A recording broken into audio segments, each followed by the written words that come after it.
দেশের বিভিন্ন জায়গার আরও কিছু খবর নিয়ে এখন থাকছে একটি ডেস্ক রিপোর্ট।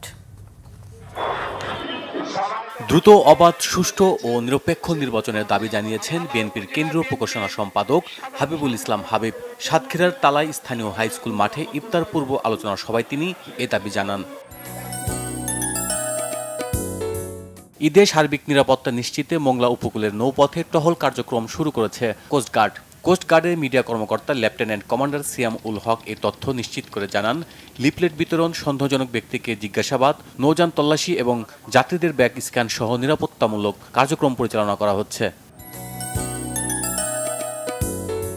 আনসার ভিডিপি সদস্যদের মাঝে ঈদ সামগ্রী দেওয়া হয়েছে খাগড়াছড়িতে।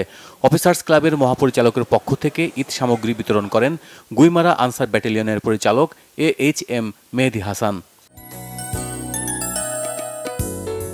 কুড়িগ্রামে গণঅভ্যুত্থানের শহীদ রিকশাচালক সৈকতের পরিবারের পাশে দাঁড়িয়েছেন বিএনপির ভারপ্রাপ্ত চেয়ারম্যান তারেক রহমান। রাজারহাটের নাজিম খান ইউনিয়নের শহীদের পরিবারের হাতে ঈদ উপহার ও নগদ অর্থ তুলে দেন জেলা বিএনপির আহ্বায়ক মোস্তাফিজুর রহমান মোস্তফা। উপস্থিত ছিলেন জেলা বিএনপির সদস্য সচিব সোহেল হোসেন কায়কোবাদ, সিনিয়র যুগ্ম আহ্বায়ক অধ্যাপক শফিকুল ইসলাম বেবু সহ অন্যরা। বিএনপির চেয়ারপারসন বেগম খালেদা জিয়ার সুস্থতা ও তারেক রহমানের দীর্ঘায়ু কামনায় ইফতার ও দোয়া মাহফিল হয়েছে গাইবান্ধায়। খিদির শরীফ সরকারি প্রাথমিক বিদ্যালয় মাঠে এতে উপস্থিত ছিলেন জেলা বিএনপির সহসভাপতি আব্দুল আওয়াল আরজু।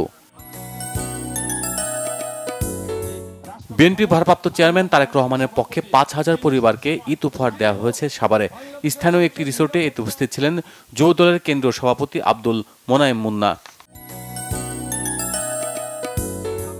দুস্থ ও অসহায়দের মাঝে ভিজিএফের চাল বিতরণ করা হয়েছে মানিকগঞ্জে। সকলে পৌর মিলনায়তনে এতে উপস্থিত ছিলেন প্রধান নির্বাহী কর্মকর্তা বজলুর রহমান। ঈদ উপলক্ষে পথশিশুদের মাঝে নতুন জামা বিতরণ করা হয়েছে নরসিংদীতে। সকালে একটি সামাজিক সংগঠনের উদ্যোগে পৌর পার্কে এসব বিতরণ করা হয়। অসহায়দের মাঝে ঈদ সামগ্রী বিতরণ করা হয়েছে কেরানীগঞ্জে। সকালে আগানগর আমবাগিচা এলাকায় একটি সংস্থার মাধ্যমে এসব ঈদ উপহার বিতরণ করা হয়।